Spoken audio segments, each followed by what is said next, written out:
conhecer o Holy Hour fez muita diferença na minha vida. Antes, uma coisa, com o Holy Hour, outra. Caminhos diferentes. Hoje me sinto muito feliz de fazer parte desse movimento de homens comprometidos com a ética e também com tudo que é boas maneiras de gente se viver. Eu acredito que conhecendo o Holy Hour, você irá trilhar um caminho muito diferente na nossa vida, com sua família, com seus amigos e com toda a comunidade que te rodeia. Por isso eu peço para você, venha, faça parte desse movimento. Tenho certeza que você vai mudar muito a sua vida.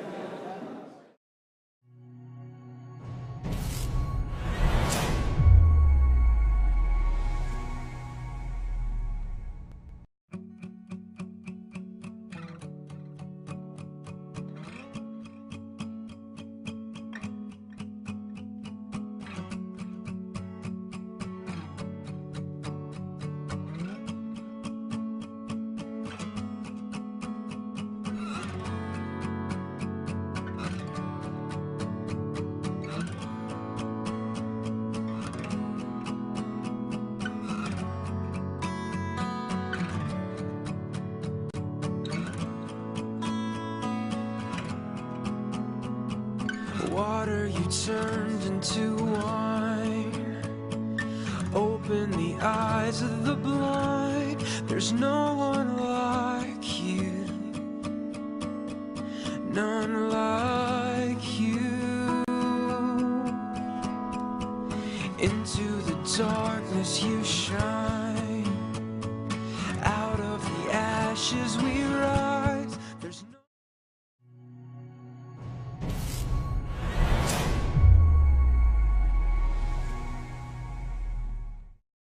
Ok, vou fazer uma proposta indecente para vocês. Tá? A proposta indecente é, levante e converse com quem está do teu lado e diga qual foi a proposta mais indecente que você já ouviu. Tá? Vai lá. Pelo jeito não teve muita proposta indecente. Né? Foi rápido, cara. Né? Foi rápido.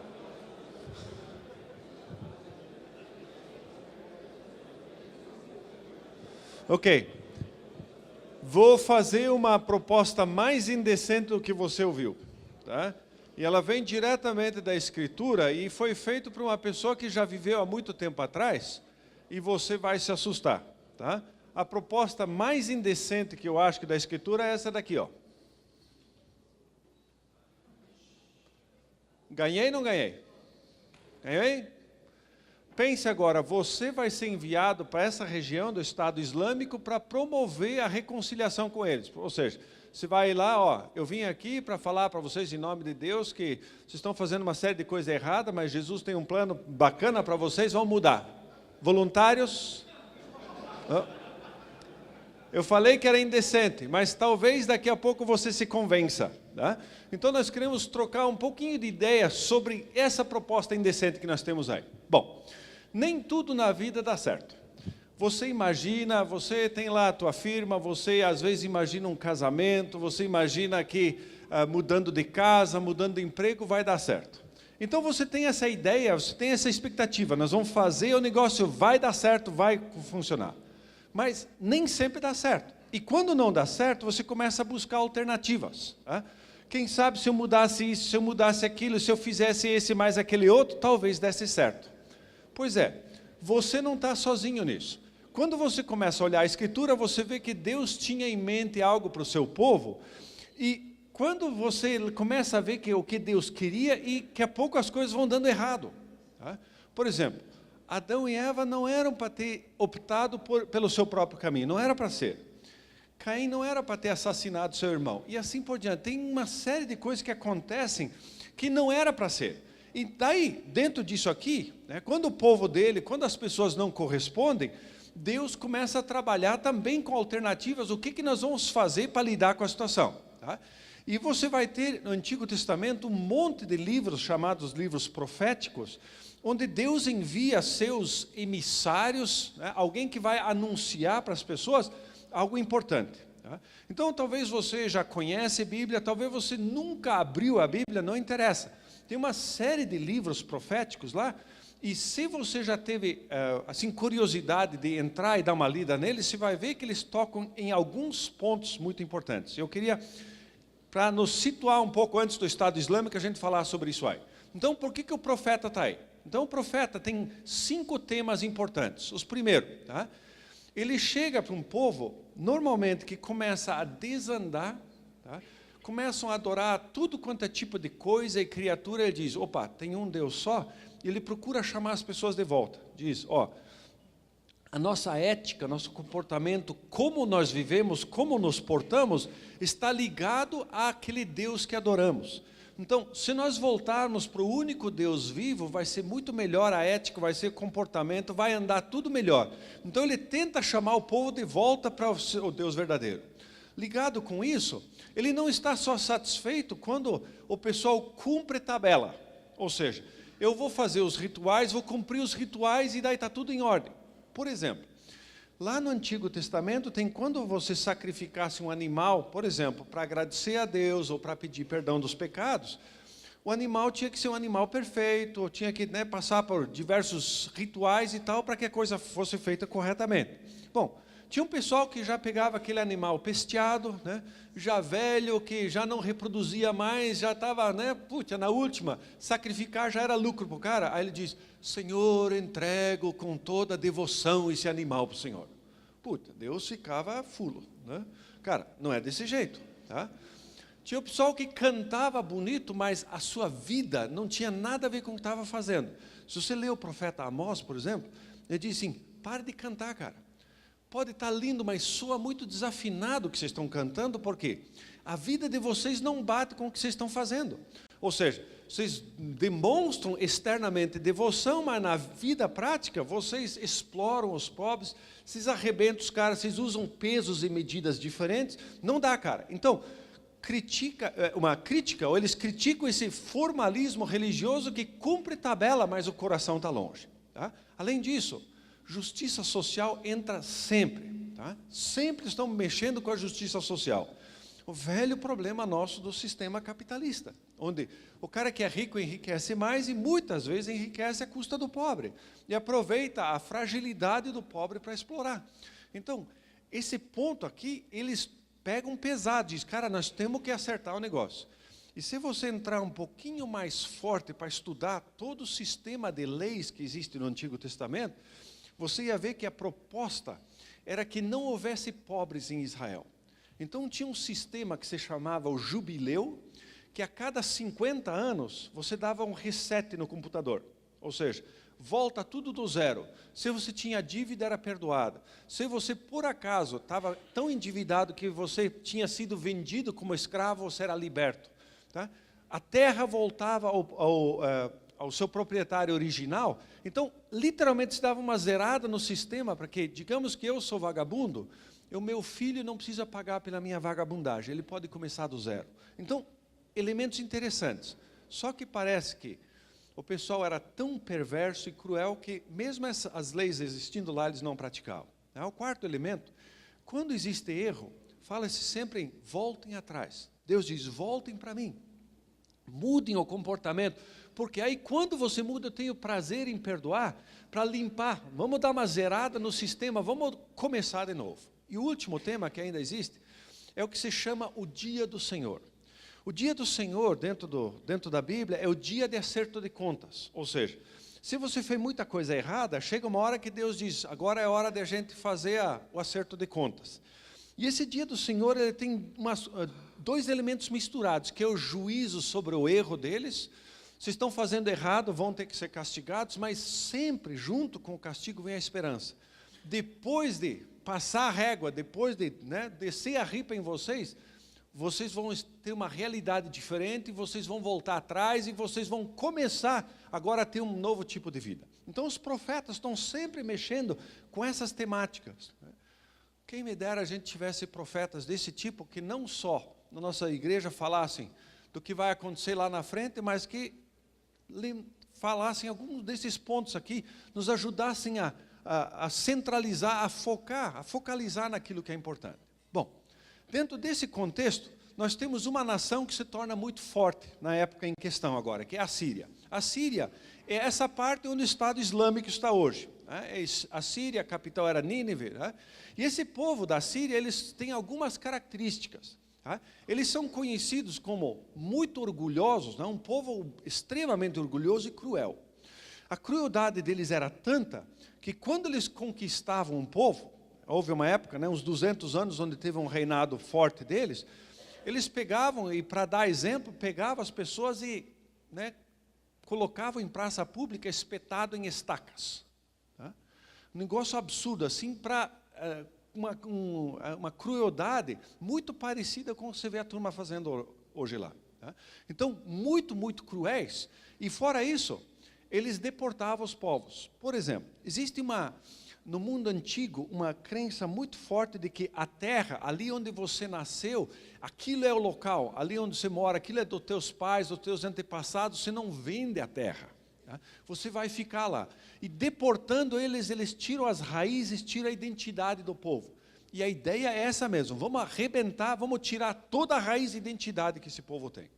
Aliado a isso, você vê que volta e meia Deus vai usar esse povo que é da Síria, para às vezes quando as pessoas se comportam muito mal, até o povo de Deus, o povo de Israel, ele vai castigá-los e manda eles.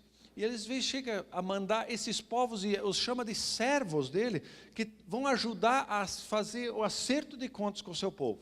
Essa é a realidade. Então eu coloquei um mapa aqui, para vocês localizarem. Tá? Então a parte ali, em laranjado, que está no centro, essa é a parte central da Síria. Tá? Daí a parte em verde foi a primeira expansão. Depois em azul a segunda e por último em vermelho, para mostrar que eles dominaram todo o mundo daquela região do Oriente Médio da época. Esse é o período. Então, 880 até mais ou menos 630, e nós estamos chegando agora, falando no final mais ou menos, lá pelos 630, 650, onde o reinado da Síria está chegando ao final. E dentro desse contexto, Deus chama um profeta e diz, vai lá para o Estado Islâmico. Tá? Ele estava muito feliz para ir. Tá? Contente, pulando de alegria. Iuhu! Não sonhei coisa melhor, vou para lá. Tá? Como é que vai a palavra? Vamos, cara, levante-se, vá depressa para aquela região. Por quê? Porque a maldade dela subiu até Deus e Deus disse, temos que consertar isso aí. Bom, você lendo isso aqui, imediatamente você tem a noção. Espera aí, se a maldade chegou num limite e Deus está querendo falar para eles, então Deus quer passar régua neles. Não é isso. Uma tradução muito melhor seria, eu me importo com eles. Vai lá porque eu me importo com esse povo. Ou seja, eles estão fazendo coisa errada, eles se ligaram no Deus errado, se ligaram nas práticas, na ética errada, e eu me importo com eles. Vai lá e pregue a mensagem sobre o Deus vivo, para que haja mudança na vida deles. Em outras palavras, Deus se importa, até com o Estado Islâmico. Deus se importa até com aquele time que você odeia que foi campeão ontem. Tá? Até com aqueles. Né? Eu sei que na hora de dar um abraço no seu vizinho é difícil se ele é do outro time. Né? Mas Deus se importa também. Não, é assim mesmo. Deus se importa até com os piores dos piores. Tá? É o Estado Islâmico da época, a Síria. Deus se importa com eles. Deus quer tratar deles. Mas Jonas diz, sem chance, cara, vou fugir. Ou seja, aquele Estado Islâmico, aqueles assírios que vá para... E você já completou. Tá? Eu não coloquei aqui porque é assim que a gente pensa, assim Jonas pensava. Cara, qualquer coisa, porque vai que eu fale qualquer coisa e eles voltem atrás e Deus desista de matar os caras. Melhor que eles virem churrasco, cara, é muito melhor. Jonas se prepara. E o interessante, quando você olha esse texto, levanta Jonas, vai. Jonas se levanta, tá? Jonas se levanta, mas ele vai na direção contrária. Tá? Ele foge da presença de Deus. Ele quer fazer exatamente o contrário do que Deus está mandando. E aí, os estudiosos, eles pensam muito. Tá? O que é essa palavra Tarsis? O que localidade é essa? Ninguém sabe. Tá? Alguns acham que, pegando lá o Oriente Médio, que seria a localidade mais distante na Espanha ou na África.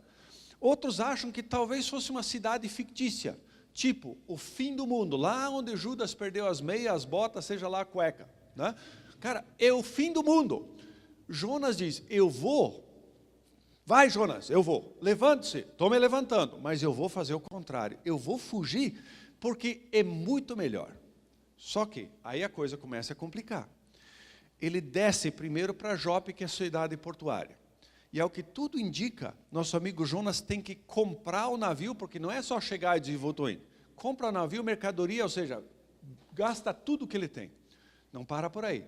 Ele desce até o porão do navio. Depois, ele desce às profundezas do mar e, por final, ele desce à beira do reino dos mortos. Qual que é a ideia?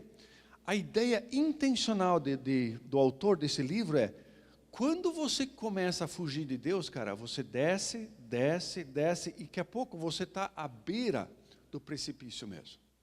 E aqui eu queria dar uma paradinha. Né? Você está fugindo de Deus?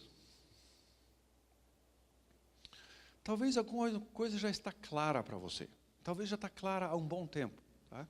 Cara, está na hora de eu me reconciliar em casa com minha família. Ou está na hora de eu tomar uma postura com relação a algum dos meus hobbies ou divertimentos. Ou talvez, né, umas 2, 3 semanas atrás, o Murilo nos falou sobre toda a dimensão da pornografia. E pela estatística que ele colocou, nós temos um bom grupo aqui, e não é pequeno, que lida diariamente e sofre com isso.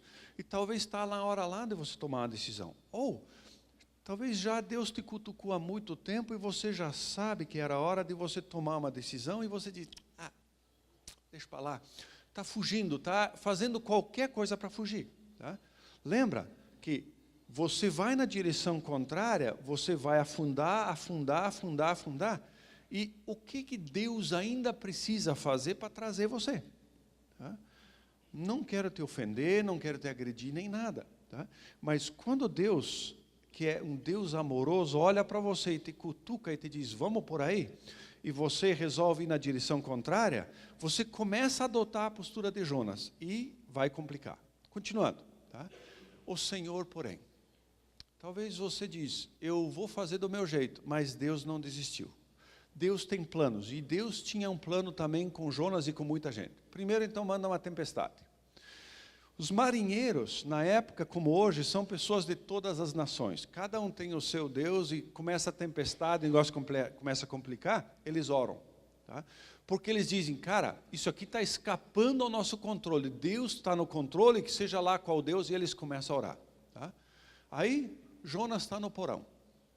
Cara, se você estiver num barco e agitado por ondas de tudo quanto é jeito, e se você já teve uma experiência como essa, normalmente a gente agarra a borda do barco e começa a alimentar os peixes, não é verdade? Tá? Já teve essa experiência, não? Você chama o Hugo, o Gabriel, e assim por diante. Tá? E já começa a alimentar a turma ali. Como é que um Jonas me dorme no porão do navio quando aquele negócio está daquele jeito? Cara, não sei. Ou o cara está cansado, consciência tranquila, será? Ou uma cachaça ajudou ele? Não sei. Mas ele está lá naquele sono, né, tranquilo, né, não acontece nada. Não é comigo. É com você sim, tá? Não dá certo. A coisa é tão braba que ele joga a carga no mar. Ou seja, estão indo para uma localidade e a carga é tudo que eles têm de valor no barco. É questão de vida ou morte, jogam tudo fora. Não vai dar para nada, jogam fora a coisa. Tá? Não serve. Daqui a pouco usam a mesma palavra, aquele pontapé no traseiro do Jonas. Levante, cara, tá? Ore. Já cobrimos todos os nossos deuses, mas aí você tem o teu Deus, talvez é diferente. Talvez o seu Deus tenha piedade, tenha misericórdia de nós e não nos faça afundar aqui. Vamos, Jonas, vamos lá. Incrível. O texto não diz que Jonas ora. O cara é duro na queda, o cara é uma desgraça. Tá? Não termina. Não deu certo. Lançam sortes. O que é? Faz o sorteio lá, cai sobre Jonas. E no mundo antigo, lançar sortes, fazer esse sorteio para ver na cabeça de quem cai, para eles é absolutamente certo. Esse cara é o bandido. O problema é ele. Tá? Ninguém tem dúvida. Você é o cara. Tá? Resultado. Montão de perguntas. Escuta, que profissão, da onde você é, qual a tua terra, por que você está fazendo, para onde você vai? Eles querem saber, cara, o que é? O que está por trás disso? Por trás disso está exatamente isso. Você está desagradando algum Deus, porque o que está acontecendo aqui não é normal. Essa tempestade, esse negócio que está acontecendo, nós já conhecemos o mar de muito tempo, isso aqui não é normal. Tem alguma coisa que está mexendo com alguém aí adiante. O que você está fazendo? Tá? Palavra de Jonas. Sou hebreu, adorador do Senhor, o Deus dos céus que fez o mar e a terra. Bom, está aí tudo bem. Se você entender um pouco o contexto da época, você vai ver que essa frase dele é uma coisa muito louca e absurda. Por quê? Todos os povos antigos, eles têm a noção de um Deus territorial, ou seja, é o Deus de Israel, o Deus da Babilônia, o Deus da Síria. Tá? Tranquilo, o Deus está restrito. Então, diante deles, Jonas está correto. Por quê? Jonas está no mar. Se Deus diz para ele, vai para lá, ele não vai, e Deus é o Deus daquela terra, ele está no mar, se safou de Deus, porque Deus não está lá. Só o que ele diz? O meu Deus é um Deus cósmico, ou seja, o Deus dos... Os caras arrancam os cabelos e dizem, Jonas, você é muito burro, cara. Você é um tapado, você é ridículo, cara. Como é que você diz que Deus fez o mar? Foge dele em cima do mar, cara. Você é ridículo. Acreditar o que você está fazendo. Tá? O cara fugisse para, sei lá, tá? Mas no mar, cara, se diz que o cara fez o mar, o que é? Tá? O Jonas, nada mexe com ele. Tá? Parece aquela água que bate em cima da ave, que simplesmente escorre, parece que não é com ele. Nada pega nele. Tá? Então eles perguntam, o que vão fazer então? Já que se foge desse Deus cósmico, não tem para onde a gente correr, o que a gente pode fazer para apaziguar esse Deus, para acabar essa tempestade? Tá? E o Jonas bem podia falar, calma aí pessoal, eu estou errado, eu vou mudar a minha atitude. Nada, cara. Qual a proposta dele? Pode me jogar no mar. Eu não mudo, cara. Prefiro morrer do que fazer o que Deus quer. O bicho é duro na queda. Tá? O bicho é travado. Tá? Os marinheiros não concordam. Tá? Eles começam a remar, querem fazer de tudo para escapar da situação, porque essa solução não é boa. Eles têm um senso de justiça que Jonas não tem. Eles sabem que, cara, jogar esse cara no mar e o Deus que fez o mar, o cara vai se vingar da gente. Então, não topa. Finalmente, o jogam no mar. Não tem alternativa. E aí, outra vez, antes oraram, agora oram de novo. Tá? O contraste é impressionante com Jonas. Porque Jonas conhece a Deus, ele não ora por nada no mundo. Eles estão dispostos a fazer qualquer coisa para mudar, Jonas não quer mudar. Tá? Ele não muda, não mesmo. Tá? O mar se acalma, os marinheiros temem a Javé. E esse talvez seja a coisa mais incrível que você tem no texto. Porque veja, cada um tem o seu Deus. Quando vem que Jonas está fugindo desse Deus, agora joga ele no mar, se acalma e diz, cara, esse é o verdadeiro. Eles temem a Javé, eles até fazem votos para Javé, fazem lá suas promessas. Jonas não. Jonas não se mexe. Ou seja, todo mundo obedece, menos Jonas. E se Jonas pode ser o representante do povo de Deus, você começa a ver que todos os pagãos, aqueles que não conhecem nada de Deus, eles estão dispostos a ir para Deus e Jonas não. Que coisa impressionante. Jonas é duro na queda. Muito bem. Deus se importa com todo mundo, com os marinheiros, com Jonas, com o pessoal de Nínive. Tanto é que mandou um peixe lá e engoliu o nosso amigo Jonas. Tá? O texto não diz qual é o peixe, não convém a gente entrar na discussão se podia ser, não podia ser, tá? Existem estudos que mostram que um tipo de peixe talvez pudesse ser, mas não tem a ver agora. Tá? Agora, dentro do peixe, Jonas vai orar. Também, cara, o cara cheirando peixe podre lá o dia inteiro, né? Se o cara não orar àquela altura, o bicho não vai orar nunca. Tá? Agora ele ora. Mas que ironia, ele orou ao Senhor, o seu Deus. Cara, os marinheiros, o vento, todo mundo obedece e ele não obedece, não faz nada que Deus quer, e aí ele diz, o Senhor, o seu Deus. Palhaçada. O que é pior, tá? A palavra que descreve a oração de Jonas aqui é um ritual, é uma mera formalidade. Ele simplesmente está fazendo uma repetição sem a participação da mente. Ele não está literalmente... O cérebro dele não participa do que ele está fazendo. Como assim? Tá? Veja ali. Ó. Em meu desespero, clamei ao Senhor, Ele me respondeu. Estou ali na morte, eu gritei e Tu ouviste o meu clamor. Fui expulso da Tua presença, contudo, vou outra vez olhar para o Teu templo. Depois, as águas agitadas me envolveram, me cercou, cara, tá, até as algas enrolam em cima, ao redor da minha cabeça. Tá? Afundei até chegar nos fundamentos dos montes. Eles achavam que a terra estava sobre um pilar, sobre os montes. Tá? Mas Tu me trouxeste de volta da sepultura. Ó Senhor, meu Deus, que bacana. Tá? Quando a minha vida se apagava, me lembrei de Ti. É verdade. Tá? Como é que termina a oração? Mas eu com cântico de gratidão oferecerei sacrifício. O que o pessoal já estava fazendo ali no navio e ele não faz. A salvação vem do Senhor. Só faltava um amém bom e sonoro ainda. Tá? Aí você diz, cara, essa oração tem algo de podre. Tá? Veja lá, o que ele fala na oração? Primeiro, ele fala do águas e do mar. E muito comum em hinos, em salmos, quando fala em águas e mar, refere-se à ameaça e morte que vem do mar. O mar é mau, tá? O mar é mar mesmo, tá? Então vem de lá. Tá? Segunda coisa, tá? Ele fala do templo, porque Deus está no templo. Que impressionante. Lembra que ele falou que o meu Deus fez os céus, o mar, a terra, é o Deus cósmico, o Deus que está em todo lugar? Mas para ele, Deus está no templo, porque o templo é na terra dele, e Deus quer que ele se encontre com Deus lá em Nínive. Ele diz, Deus está no templo. Amém, aleluia, Deus está no templo. Tá? Ele só quer voltar para o templo. Tá? E, finalmente, ele quer cumprir a promessa dele. O que é a promessa? Eu vou possivelmente para o templo cumprir a promessa. Mas espera aí, tinha alguma ordem para ir para o templo? Tinha alguma coisa? Não, não tem. Mas ele está focado nele mesmo. Tá? E aí você começa a olhar, o que ele não fala? Ele não fala de Nínive, ele não fala do peixe, ele não fala de arrependimento, não fala de nada disso. Você diz, espera aí, que tipo de oração é essa? Tá? É o tipo de oração desconexa, é nada a ver. Você fala uma série de coisas, talvez você decorou, talvez você tenha, mas não liga com a tua vida, não liga com o propósito de Deus, não liga com nada. Jonas, que conhece a Deus, ora para Deus, mas na verdade não liga nada com nada. Quer ter uma noção da loucura da oração dele? Eu só sublinhei algumas palavras. Dá uma olhada lá.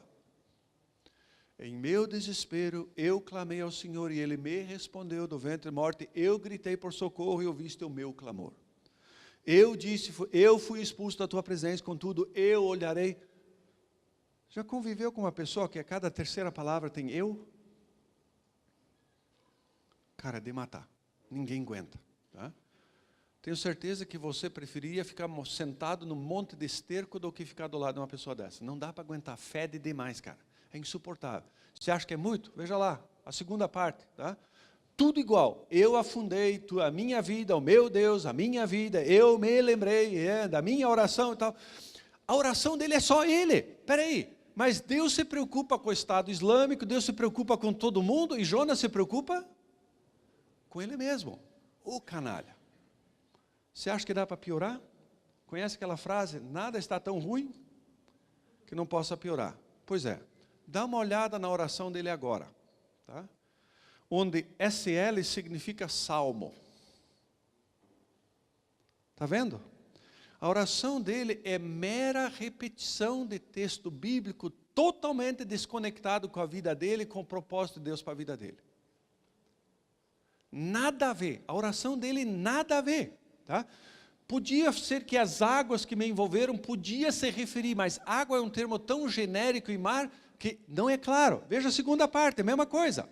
Afundei até os fundamentos dos montes. Muito genérico, ele não liga a oração com ele. O que eu prometi eu vou cumprir. Está lá outra vez texto de Salmos. Tá? O que é? É um tipo de oração, tá? Que, cara, não leva a nada. Tá? Então, durante muito tempo, tá? Você vê evangélicos falando de católicos que eles fazem só reza, só repetem. Eu queria desafiar os evangélicos que estão aqui, porque perceba, na sua oração, as primeiras 4, 5 frases que você fala na oração são sempre as mesmas, e você fala essas sempre as mesmas, procurando depois alguma coisa inteligente para falar, para impressionar quem está do teu lado. É um negócio absurdo. Tá? Um negócio absurdo. Por quê? Jesus, em Mateus 6, quando diz, quando você orar, Não ore que nem os pagãos, Jesus diz, que ficam repetindo, ficam fazendo mantra, cara. Ou seja, não ore sem a participação da mente. Vai falar com Deus, cara, ótimo, fantástico. Mas não fique falando, repetindo coisas onde sua mente não participa. Quer repetir 100.000 vezes? Pode, mas sua mente precisa participar. O segundo princípio que Jesus fala sobre oração é, quando se for orar, não ore para aparecer. Tá? Você tranca no teu quarto, faz a tua oração, porque a oração é entre você e Deus. Você não está querendo impressionar ninguém, muito menos Deus. A oração é com Deus. E Jonas aqui, né? Deus, deixa eu te mostrar quanto que eu já decorei dos salmos aqui. Pare, Jonas. Deus quer você em Nínive, e Ele quer ir para o templo. Ele quer recitar os bonitos salmos que ele aprendeu, mas que não tem nada a ver com a vida dele. Ô, Jonas. Tá? E talvez venha a segunda pergunta, para mim e para você. A minha oração, ela tem a ver com a minha vida? Ou está totalmente desconexo? É mero ritual que você pratica? O que eu falo tem alguma coisa a ver, a minha mente participa? Estou ligado no que eu estou falando? Bom, a história não termina. Tá? Veja a história aqui.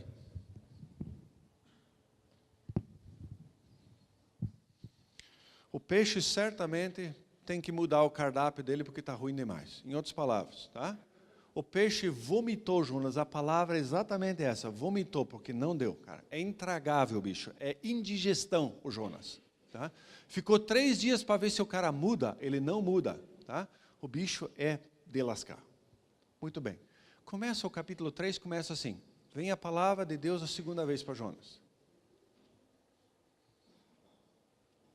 Quando eu perguntei antes, se você está fugindo de Deus, Deus tem que falar a segunda vez para você. Aqui para Jonas precisou. Tá? Se Jonas se arrependeu, por que Deus tem que falar com ele a segunda vez? Se Jonas tinha entendido, por que Deus não encontra ele em Nínive? Está lá, quem sabe no templo, adorando ao Senhor, recitando os salmos que aprendeu. E Deus tem que dar um pontapé no traseiro e diz, vamos embora. E Jonas, acho que com medo de entrar no peixe outra vez, ele foi. Tá? Muito bem. Vá à grande cidade e pregue a mensagem que eu lhe darei. Deus está dizendo, ó, eu vou te dar a mensagem. Talvez até com medo de que o Jonas faça a sua própria ladainha, diz, agora eu vou te dar a mensagem. Muito bem. Jonas vai, tá? E a mensagem dele é muito curta e sem esperança nenhuma. 40 dias a cidade vai para o pau. Peraí. Mas Deus se importa com a cidade? Se Deus quer destruir a cidade, por que Deus manda o profeta dizer 40 dias e não tem esperança, não tem nada, vocês vão virar churrasco? Não tem, cara. É muito provável que o Jonas colocou a mensagem que ele queria e não a que Deus passou para ele. Ou seja, Jonas continua na viagem pessoal dele, na obstinação, eu vou fazer e eu vou dar um jeito para que Deus destrua esse povo. Por quê? Esse Estado Islâmico é insuportável. Agora acontece, para desespero de Jonas, todo mundo dessa cidade se converte. Tá? Peraí, Deus não se importa, Deus não quer que as pessoas mudem de comportamento, sim, mas Jonas não. Porque Jonas quer que vire churrasco. Então, para desespero, e a descrição é tão impressionante, que a cidade diz que ele levava 3 dias para percorrer. Jonas foi 1 dia e já aconteceu o estrago, todo mundo se arrepende.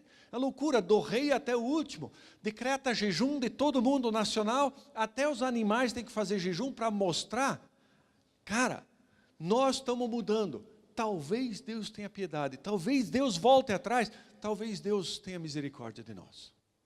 Muito bem, Deus se arrependeu. Como tem o texto lá de Jeremias, que diz, Deus diz, se eu anunciar o castigo para um povo, eles mudarem de comportamento, eu vou voltar atrás. Mas se eu falar que eu vou fazer o bem e eles agora se voltarem para o mal, eu também volto atrás e o bem que eu prometi não vou dar para eles. Então, Deus voltou atrás. Bom, o Jonas obviamente não está contente. Jonas entrou um dia, falou, sai da cidade, agora eu vou assistir de camarote e ver esse negócio acontecer. Tá? Só que não acontece, porque o povo se arrependeu e Deus diz, não vou mais destruir. Obviamente, Jonas fica por conta com Deus. Jonas quer mandar Deus para aquele lugar, e de fato manda. Tá? Veja a palavra dele.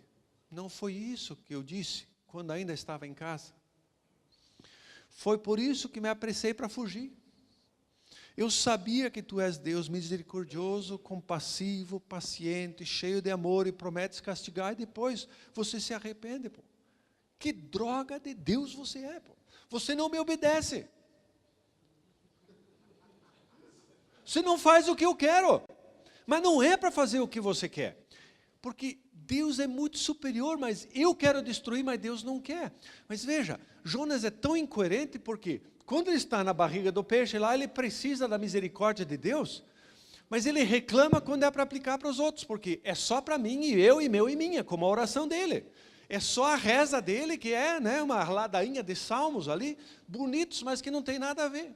Que droga, que porcaria de Deus você é.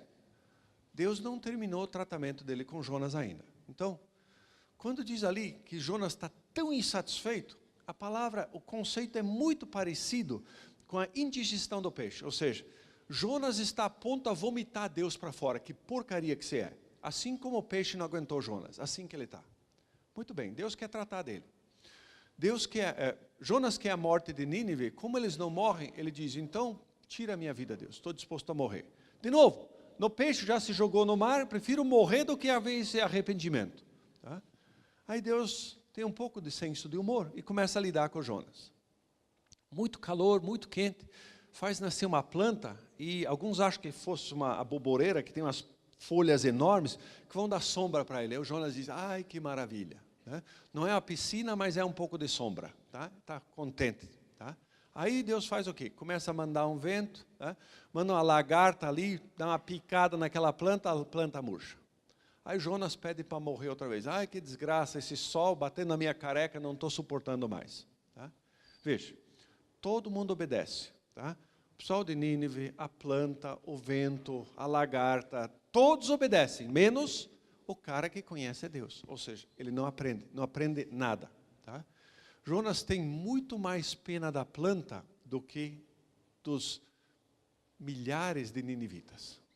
E aí, Deus tem uma pergunta final para Jonas, e assim o livro termina. Veja, você tem pena dessa planta, você não fez nada para ela crescer. Tá? Ela nasceu numa noite, na outra morreu. Ou seja, veio e foi embora. Contudo, Nínive tem mais de 120 mil pessoas que não têm discernimento, não sabem distinguir da direita à esquerda, além de muitos rebanhos. Deus diz, não deveria eu, que criei essas pessoas todas, ter pena delas? Jonas, acorda. Você não é o centro do mundo. Tá? I am the king of the world. Pare, cara. Você é um reles, né, profeta, enviado por Deus. Você não é o centro do mundo, mas nós achamos. 3 perguntinhas bem incômodas. Com essas eu queria terminar. Primeiro, a sua agenda e a agenda de Deus é a mesma? A de Jonas e de Deus não era. Aquilo que você busca é a mesma coisa que Deus busca? Porque se não for, é muito provável que você está fugindo de Deus. E quando você foge de Deus, você desce e não sei onde você vai parar. Tá? A sua agenda é a agenda de Deus? Deus já deixou algumas coisas bem claras que diz, cara, vamos lá, levante, né? Tira o traseiro da cadeira e vamos partir para praticar a coisa. Tá? Jonas está no mundo dele. Vai, mas vai para o contrário. Tá? Segunda pergunta. Sua vida com Cristo ou sua vida religiosa é mera formalidade? Você até faz oração. Talvez você até de vez em quando leia a Bíblia, mas não tem nada a ver com sua fé, não tem nada a ver. Tá? Talvez você conheça muito de Bíblia igual Jonas, você é capaz de citar um montão de salmos, até atordoado com um cheiro de peixe podre lá, você ainda cita os salmos, cara, você conhece muito bem, mas você não vive esse troço. Tá? Então, sua vida religiosa, sua vida com Deus é mera formalidade? Não vai te levar a lugar nenhum isso aí. E a terceira, talvez a mais incômoda, tá? Com o que você se importa e Deus não dá a mínima? Ou com o que, tá, Deus se importa e você não dá a mínima? Será que o meu e o teu interesse está jogado em uma área? Eu estou dando a vida por alguma coisa que Deus diz, puta cara, isso não vale a pena. Está ligado com a primeira pergunta. A sua agenda é a agenda de Deus. Deus colocou você no mundo com um propósito. E a proposta de Deus é através de você abençoar muitas pessoas. Ser um benefício para as pessoas ao teu redor. Mas não dá quando você foge de Deus, não dá quando você tem uma agenda pessoal e não agenda de Deus. Não vai funcionar em hipótese alguma se tua relação com Deus é mera formalidade. Apesar de você orar ao Senhor, o seu Deus, é só mera formalidade, não leva a nada. E por último, se o seu interesse, o seu coração está amarrado em coisa que Deus diz, cara, não vale a pena. Não é quanto você tem de Deus, mas quanto Deus tem de você, que é a chave. E olhe para a Escritura, aqui você vai ver que Deus não tinha Jonas. Apesar de Jonas falar do seu Deus e do meu templo e voltar para o templo, não tem nada disso. Meu desafio para mim, para você, é que essas perguntas nos acompanhem nos próximos dias. Tá? Se você tem um tempinho, converse com alguém que está do teu lado. Se não, se pessoal que está de jaleco, se você diz, cara, estou precisando de oração. Estou precisando pôr para fora alguma coisa. Procure esse pessoal. Talvez do teu lado tenha alguém. Gaste uns 2, 3, 5 minutos a mais. Porque se Deus está falando com você, talvez é hora de parar de fugir e encarar. Vamos orar? Deus, a história de Jonas é uma história impressionante. Como alguém que te conhece consegue viver tão longe do Senhor. Uma agenda totalmente diferente, sem nada a ver.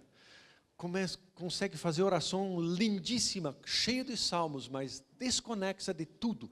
Nada com vida, nada com nada. Senhor, eu tenho minhas vontades, meus desejos, meus interesses. Mas não tenho certeza que o Senhor tem o mesmo interesse. O seu coração não está nas mesmas coisas que eu estou. Senhor, me mostre.